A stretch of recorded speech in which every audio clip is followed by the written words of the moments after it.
Hello friends, welcome to this series on digital electronics. So today we are going to discuss representation of Boolean function in SOP form. So what is Boolean expression? Digital electronics के अंदर अगर हमारे पास कोई logic circuit है, if we have a logic circuit, तो जो उसकी output होती है that is the function of digital inputs. The output is function of digital inputs. और जो रिलेशनशिप है between input and output उसको हम रिप्रेजेंट कर सकते हैं ट्रुथ टेबल से या फिर किसी बूलियन एक्सप्रेशन से। सपोज करिए ये एक लॉजिक सर्किट है। अब इस लॉजिक सर्किट के अंदर तीन इनपुट्स हैं A, B and C. So there are 3 inputs. अब इसके कॉरस्पॉन्डिंग जो आउटपुट आएगी that will be the function of all the inputs. अब हमारे पास एक तरीका है कि हम बूलियन एक्सप्रेशन को ट्रुथ टेबल से डिराइव करें या ट्रुथ टेबल को बूलियन एक्सप्रेशन से। तो लेट अस स्टार्ट फर्स्ट कि how we can write a Boolean expression from truth table. तो सपोज करिए ये हमारी एक ट्रुथ टेबल है और इसमें जो इनपुट्स हैं उनके कॉरस्पॉन्डिंग जो आउटपुट है that is like this. This is 1, then 0, 0, 0, 1, 1, 0, 1। अब इसकी कॉरस्पॉन्डिंग जो बूलियन एक्सप्रेशन है वो हम ऐसे लिख सकते हैं। देखिए जो फर्स्ट है इस टर्म को देखिए, this I can write as A bar, B bar, C bar. मतलब जो जीरो हैं उनको या तो आप ए बार, बी बार या सी बार से रिप्रेजेंट करेंगे।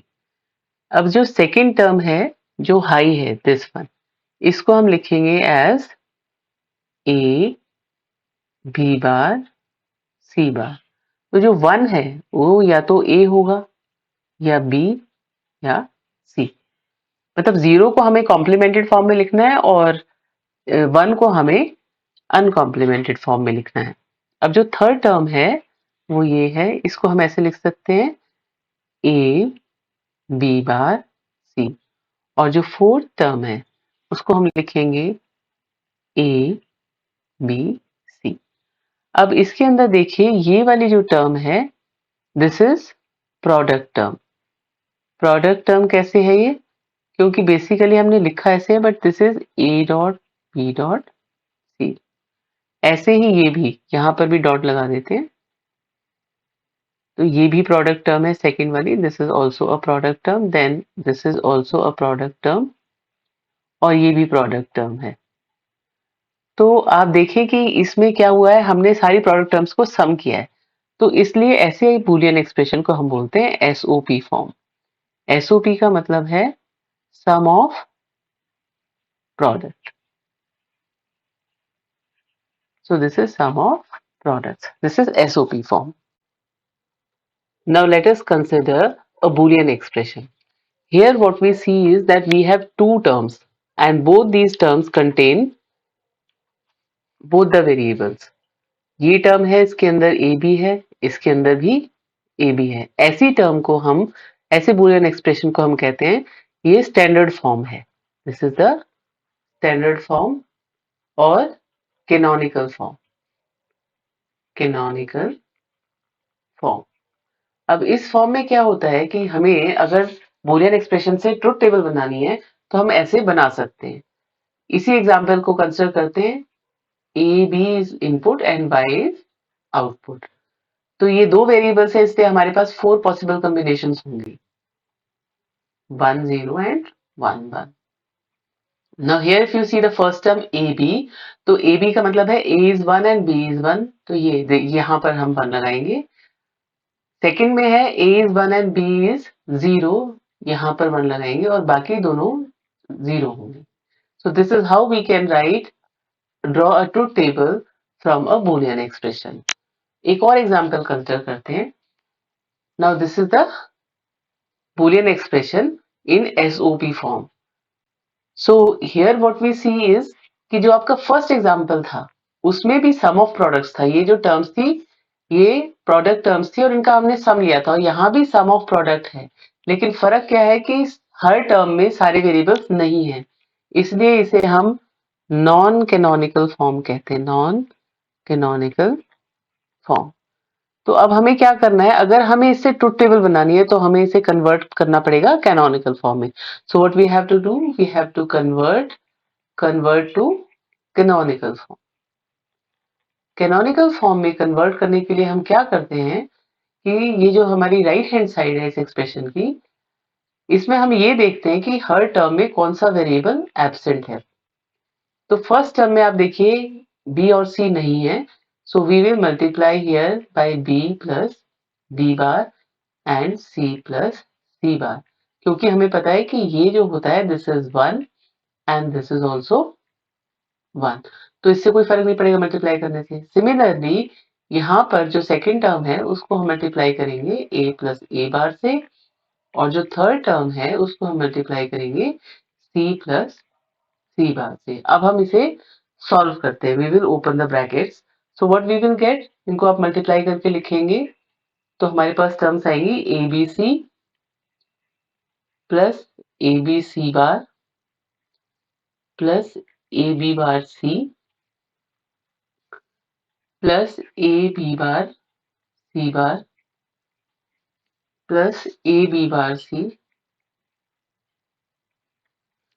Plus A bar B bar C plus A B bar C plus A B bar C bar. तो ये हमने सारी टर्म्स लिख ली हैं। अब इसमें आप देखेंगे कि कुछ टर्म्स रिपीट हो रही हैं, तो जो टर्म्स रिपीट होती हैं उनको हम बस एक बार ही लिखते हैं। तो हम ये देख रहे हैं कि देखिए ये टर्म है, then we have this term here also, और ये टर्म यहाँ पर भी है, 3 बार आ रही है, तो इसको हम एक बार ही लिखेंगे। एक और टर्म है जो रिपीट हो रही है, वो है, let us right with a different colour, this one a b bar c bar, so a b bar c bar and then we have a b bar c bar here also।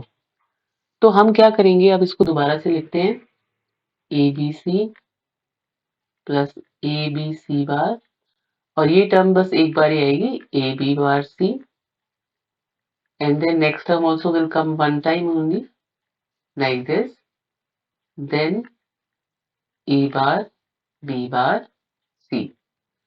तो ये हमारा final answer है। अब इसको हम ऐसे भी represent कर सकते हैं, किसी ट्रुथ टेबल में भी शो कर सकते हैं, जैसे कि ए बी सी वाई।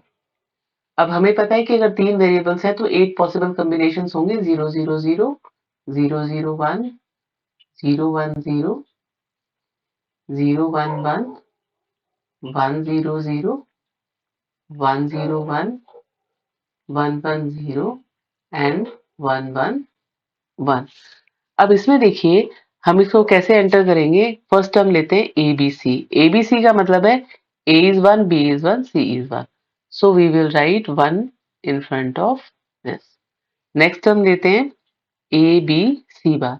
ए बी सी बार में क्या है, a is 1, b is 1 and c is 0, तो यहां पर भी 1 आएगा।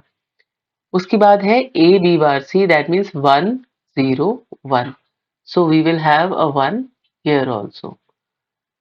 Then the next term is 1 0 0, 1 0 0 है तो ये आएगी ये वाली term which is again 1, then we have this one which is 1 sorry 0 0 1, so 0 0 1 means यहाँ भी 1 होगा और बाकी टर्म्स जो हैं वो 0 हो जाएंगी।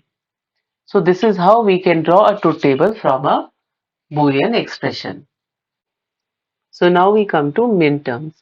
मिन टर्म क्या होती है, मिन टर्म एक प्रोडक्ट टर्म होती है जिसमें सारे वेरिएबल्स प्रेजेंट होते हैं उस फंक्शन के, या तो कॉम्प्लीमेंटेड फॉर्म में होंगे या ट्रू फॉर्म में होंगे। तो इसके लिए हम, जैसे आपने देखा होगा हमने अभी कैनोनिकल फॉर्म लिखा था, कैनोनिकल फॉर्म के अंदर आप ऐसे लिखते हैं y is equal to A B C bar. अगर ऐसे कोई भी आप एक्सप्रेशन लिखते हैं तो देखिए इसमें दोनों टर्म्स में सारे वेरिएबल्स प्रेजेंट हैं, तो इसलिए इसको हम कहते हैं स्टैंडर्ड फॉर्म, और ये वाली जो टर्म है इसको हम बोलते हैं min term, because it consist of all the variables. तो इसको ऐसे लिखने का तरीका है, जैसे कि अगर आपकी फर्स्ट मिन टर्म है तो उसे ऐसे लिखते हैं with a capital small m and subscript 0। तो m नॉट क्या होगा? m not is a bar, b bar, c बार। अब सपोज हमारे पास एक बुलियन एक्सप्रेशन है like this f a b c, जो इस फॉर्म में प्रेजेंट है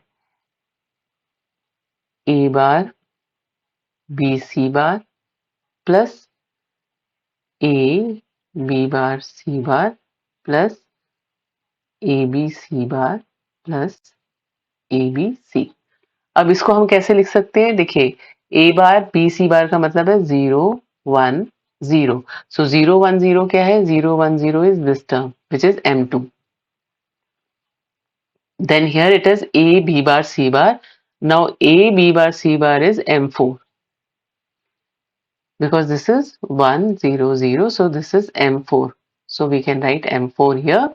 Now next term is 1 1 0. So 1 1 0 means this is m6 and this is m7.